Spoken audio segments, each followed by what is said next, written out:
Hello and welcome to Code Football. In recent years, many teams have transitioned away from using the 4-4-2 formation and have embraced other formations instead. Once the staple formation of most teams, the move away from it has often been to accommodate a talented number 10, attempt a more complex formation, or strengthen the midfield by sacrificing an attacking player for another midfielder. The 4-4-2 formation is the standard formation. Every player knows how to play in it, and the beauty of the formation is that there are clear roles and expectations for each player.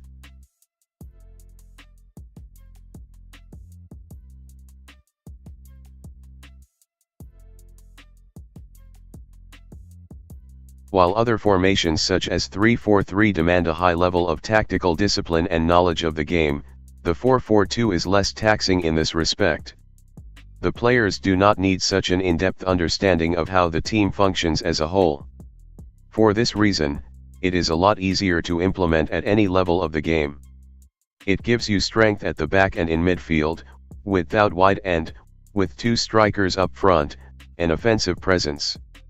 Also, depending on your opposition and how the game is going, it can easily be adapted to be more defensive or attacking.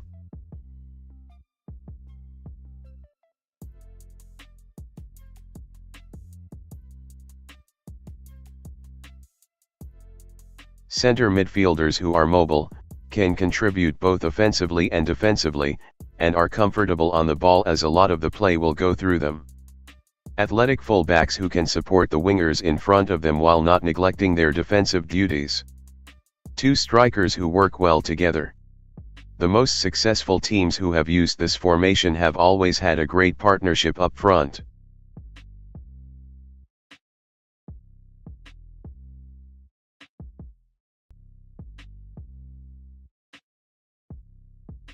Good communication skills. Especially between the central defenders and the midfielders in front of them, as this is where the opposition players often find space between the two lines. Disciplined wingers who are creative going forward but also track back and support their fullbacks.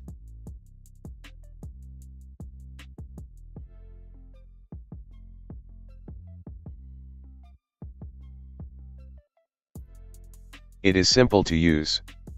Most teams play 4-4-2 at some point, and this is largely due to the fact that it is easy to understand and implement with clear roles for each player. Balance.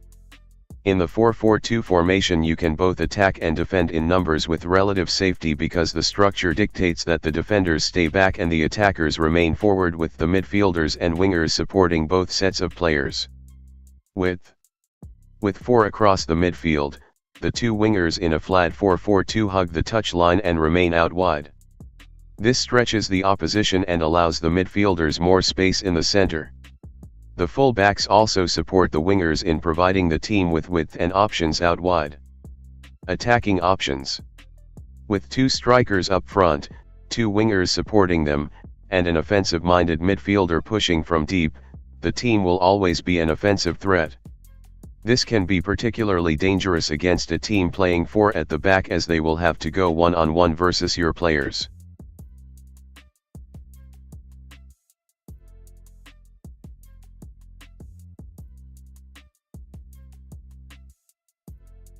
A solid structure. With 4 defenders defending the box and potentially 4 midfielders sitting deep, it can be very hard for the opposition to penetrate the defense.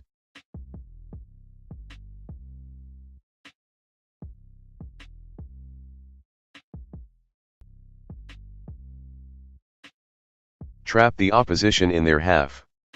By pushing the defense up to the halfway line you can effectively keep your opponents bottled in their half. Just watch out for a ball over the top.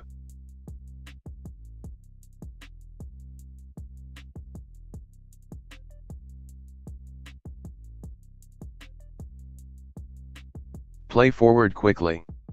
With 2 strikers up front, the defense and midfield can play forward quicker as there are more options in attack. This can alleviate pressure on the defense, and with the 2 strikers playing off each other, the ball is more likely to stick to them and not come straight back. You don't need specialized players. Not all players have the technical capabilities or tactical knowledge to play in a more complex formation. With training and hard work, any team can play the 4-4-2.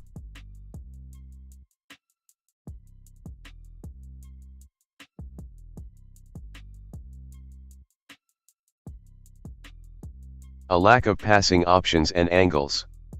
In more complex formations, there are usually more options available to the player on the ball due to the width, depth, and angles that other formations provide. Not all of the players have to be good on the ball. In a 4-4-2 formation, there is less of an onus on the central defenders to be good on the ball. While not always the case, other teams can capitalize on the weakness of certain players and target them to force them into mistakes. Wingers need to be disciplined and track back. While they have a crucial role offensively, the wingers also need to support their fullbacks and provide them with cover. If not, they risk exposing them to 2-on-1s down the flank. Midfielders must be comfortable on the ball. In a 4-4-2 formation, the midfielders will receive the ball the most as the play is often channeled through them and then either up to the strikers or out to the wings. If they are not comfortable on the ball, then the play will break down and it will be easier for the opposition to win the ball and drive past them. Space between the lines.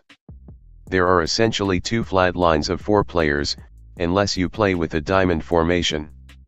Opposition players often like to drift into the space between the two lines, which creates confusion between the defenders and midfielders, who then have to keep an eye out behind them.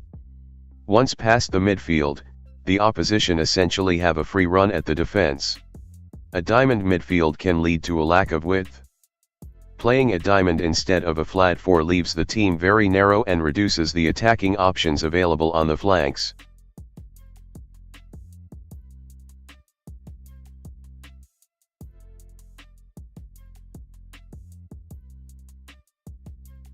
Weak against other teams with a lot of attackers. While it can be an advantage playing an attacking team due to the space it leaves your strikers, the downside is that it forces your defenders to play almost one-on-one against the opposition's forward players. The midfield can be overrun. With 2 up front and 2 out wide, the central midfielders can easily be passed around by a team playing with 3 in the middle. Ideally, a striker would drop in or the wingers would come inside to help, but this doesn't always happen. Disorganization creates danger. If the midfield lacks discipline and doesn't track back to support the defense, then the opposition suddenly have a number of players in dangerous positions in front of your defense.